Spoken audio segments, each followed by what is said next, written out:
Okay, today we're going to talk about something people get wrong when they talk about prison. You know, people have this stereotype picture of the boys in prison. You know what I'm talking about when I say the boys. And it's always this picture of them being soft, timid, and doing whatever their man tells them to. That's not always the case. Some of them are dangerous. And even some people in prison these days think that about it. So, today I'm going to tell you two stories to prove my point. It's not a story that's been passed down told by other prisoners or stuff, although I got some of those too. This is something I witnessed. Okay? So, I'm in South Central Correctional Center, and there's this guy that I just met. Well, I kind of knew him, but we just started talking, and he's talking bad about them, you know. They're all soft, they're all this, they're all that. I said, they're not all soft, dude.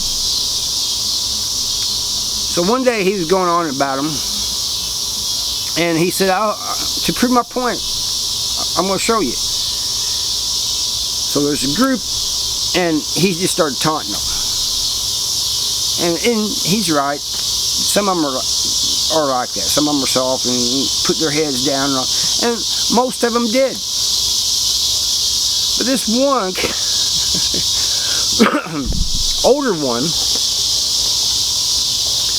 I mean older than the others, comes up and says, who are you talking to? He said, I'm talking to you. This guy had a friend. His friend started kind of coming from a different direction over there. I guess to see what's going on or whatever. Anyway, the guy just keeps taunting him and this and that. You soft ass, this, going on. Bam! He stepped a little closer and bam, he was down. His buddy goes running in. Bam! He's down. So they take him to the hole. And the boy's just talking to him, he's cussing and this and that. Stupid ass. And tried to tell you, man. A few days later, I go to the hole. I think it's for, I don't know what it was, but it wasn't fighting or anything. And in fact, I went down there with another guy. I think we was out of balance or something. You know, like Epic Medical. We was Epic Medical and wasn't supposed to be or something like that. Anyway, you know, they only let you go up there a certain time, you know. But the thing of it is, the CO told us to go on up there. So that should have been on the CO. I'm digressing. Guess who they put me in the hole with? Guess who they put me in the cell with? This dude. The boy. They could at least put me in there with the guy that got his butt whooped. But they put me in there, and for a while we didn't talk, you know. And I'm thinking to myself, man, I've seen this guy somewhere before. Then we get to talking, and he goes, man, your friend was out of line. I said, that wasn't really my friend, but yeah, he's an idiot. And he goes, what made him do that? I said, I don't know. Apparently he thinks that the boys in prison are soft. He goes, some of them are. I'm not one of them. He goes, I didn't come in here and get turned out. I didn't come in here or turn myself out. I didn't come in here and get pressured into doing anything. I was like this on the street and came in here. You know, ain't nobody gonna tell me what to do unless I want to do it. I'm gonna get a man that I want. They ain't gonna pick me, I'm gonna pick them. He goes, I didn't really mean that the way it sounded, but that's true, you know. I do what I want. I choose who I want. It's not the other way around with me. And so we get to talk. First of all, he says, man, I know you from inside, man. And he goes, I like the way you carry yourself. I know you're straight and everything.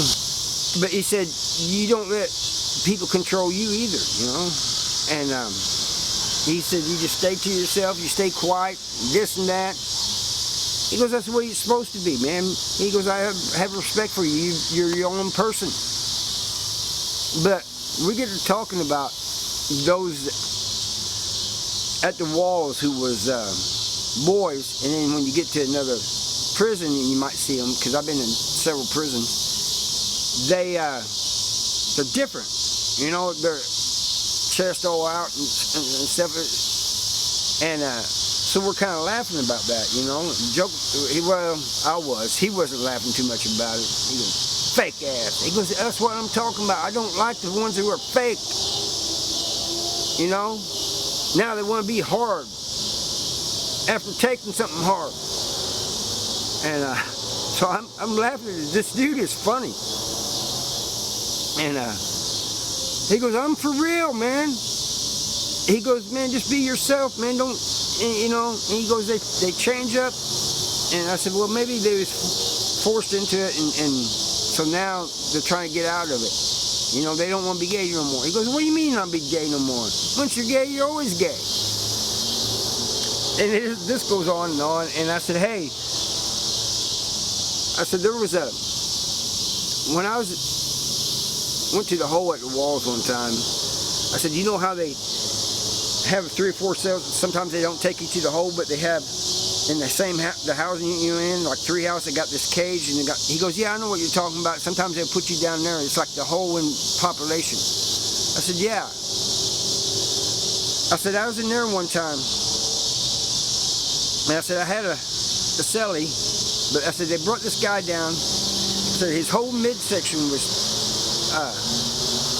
taped up and everything, and put him in the cell next to me.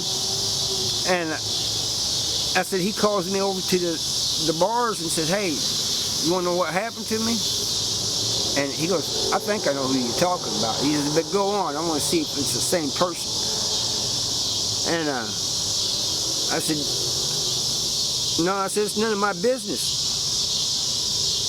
He says, no, it's all right, man, I'll tell you. He tells me about this guy that they moved in with him that was gay, and he told me, he said, man, you're only going to be here for a little while because I got a partner moving downstairs, you know, kept moving in with me from upstairs. And he said, the guy said, okay. And he said, but later that night, when I went to sleep, he said, he stuck me. And then said, called for the COs, and when they came and got me, he goes, I'm on a stretcher, and he goes, I'm just holding I'm like, what just happened, you know? And he said, but he goes, I'm not sure, but I think this guy blew me a kiss. And by this time, my cellie that I'm telling the story to, he's laughing. He goes, that was me. I said, did it really happen like that? He goes, yeah, pretty much. But he said, he really didn't tell you why I stuck him in. And he goes, because he really didn't know. And I said, why did you? He goes, every time I go to the hole and I get out, they put me in a cell with somebody and he doesn't want me. I said, well, to be honest, if I was in population, he goes, I know, I understand. It looks bad on you, you know? And he goes, you know, birds of a feather supposed to stick together and all that type of stuff, you know, and they might think something bad, but he goes, but it happened every time, and I was just getting tired of it. So I figured I'd go to the hole for something and won't have to worry about that no more. And he goes, I said, so everything the guy said was true? He goes, yeah, from what you just told me, everything he said was true. So I'm telling you guys this story because I hear people talking online, and even people talking to me about these boys in prison, soft, you know, this and that. They're not all soft. Some of them are dangerous. Some of them are bad news. Anyway, I thank you for watching. I'll see you next time. Sorry for the crickets.